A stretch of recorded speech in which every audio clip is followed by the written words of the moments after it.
Edinburgh, Scotland's Grass Market was once home to an array of public executions, and while public hangings were outlawed in Scotland as of 1868, the Grass Market today still gives you a taste of the justice that was served in the area. Today, let's look at the story of Half-Hang-It Maggie and the Last Drop. Welcome to the Crafty Cryptid, a channel dedicated to the eerie, the chilling, and the bizarre. If you enjoy this type of content, click subscribe and ding the notification bell. This is my last post as of 2021, but the spooky content will continue on into the new year, so make sure you don't miss it. Nestled in the heart of Edinburgh's historic Old Town, behind the castle, the Grass Market neighborhood is one of the most vibrant, picturesque, and lively areas of the city. A paradise of independent merchants, designers, and artisans, the Grass Market is simply bursting with some of the best shopping Edinburgh has to offer. The area is well known for being home to some of the best restaurants in Edinburgh, as well as some of the most animated and eclectic bars, according to edinburgh.org, a website connected to the City of Edinburgh Council. And while that may be true today, once upon a time the Grass Market was the site of grisly public executions. Two pubs that remain today harken back to the times of public hangings in Edinburgh: The Last Drop and Maggie Dickson's.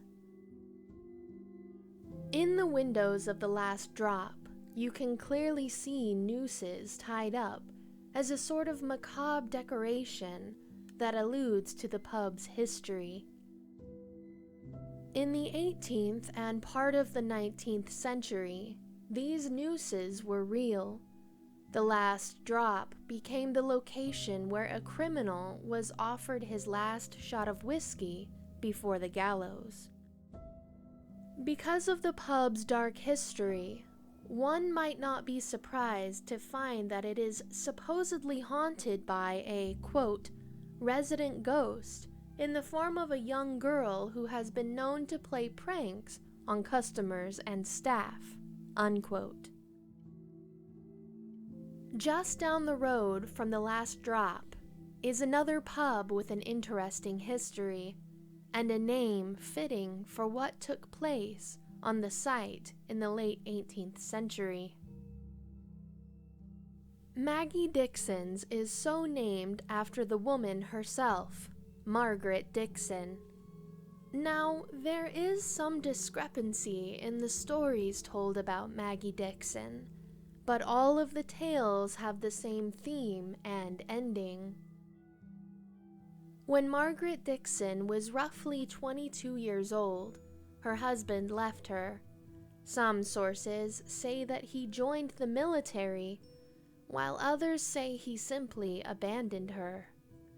Whatever the reason, Maggie was left alone and destitute in a society that did not value women the way it valued men.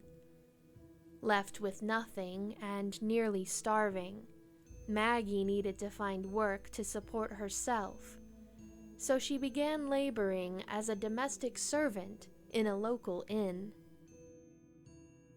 The innkeeper's son took a liking to Maggie, and the two struck up a relationship.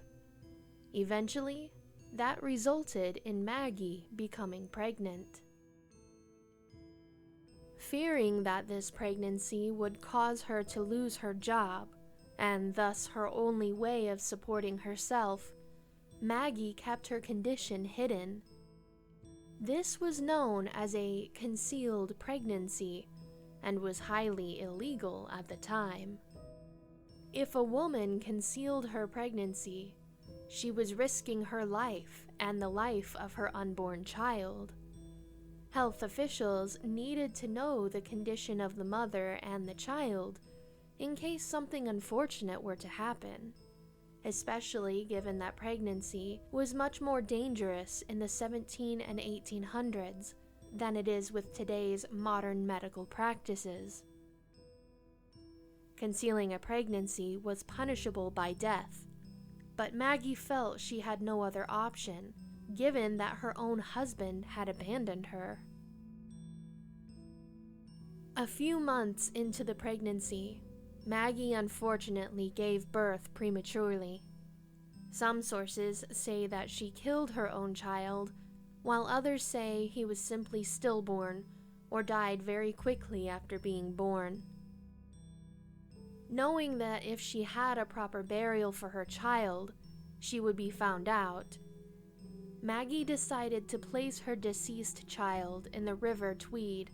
It wasn't long until authorities found the lifeless body, however, and the crime was linked back to the mother. Maggie was convicted, though today it's not agreed upon as to what her charges were. Some people suggest she was convicted under the Concealment of Pregnancy Act, while others insist she was tried and found guilty of murder. Either way, the punishment for such an act was death by hanging, and Maggie Dickson found herself awaiting the gallows. Her execution was not what made the headlines, however. After Maggie was deemed dead, her body was cut loose and placed into a coffin in the back of a buggy, with the intention of delivering her corpse to her family for burial. Maggie's body would never make it to her loved ones. Some say it was the jostling of her body or the voices outside, while others say it was that the coffin itself was not airtight, allowing oxygen to flow into it. The reasoning itself doesn't quite matter. What matters is that Maggie was not dead at all. She regained consciousness.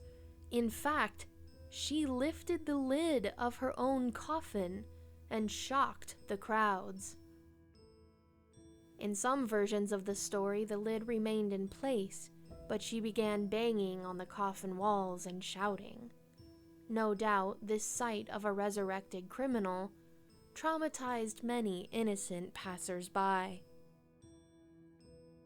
The courthouse was packed again, while everyone in town wanted to see the resurrected Maggie.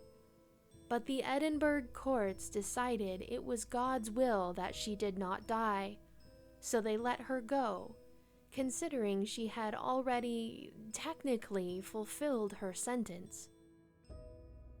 Maggie Dickson lived for another 40 years after this incident and gave birth to many children legitimately when her husband regained his love for her and married her again. But she had to live the rest of her life with a new nickname that Edinburgh itself had given her: Half-Hang-It Maggie. Nowadays, on the very spot where Half-Hang-It Maggie was sentenced to be publicly executed, there stands a pub that bears her true name. Have you ever been to the grass market or had a drink in the place where Maggie Dickson almost lost her life? Let us know about your experiences in the comments below. I hope you enjoyed this video. To be notified when I post next, click subscribe. I post once a week. Leave a comment and a thumbs up for the YouTube algorithm. Thanks for watching, and come back soon, Cryptids.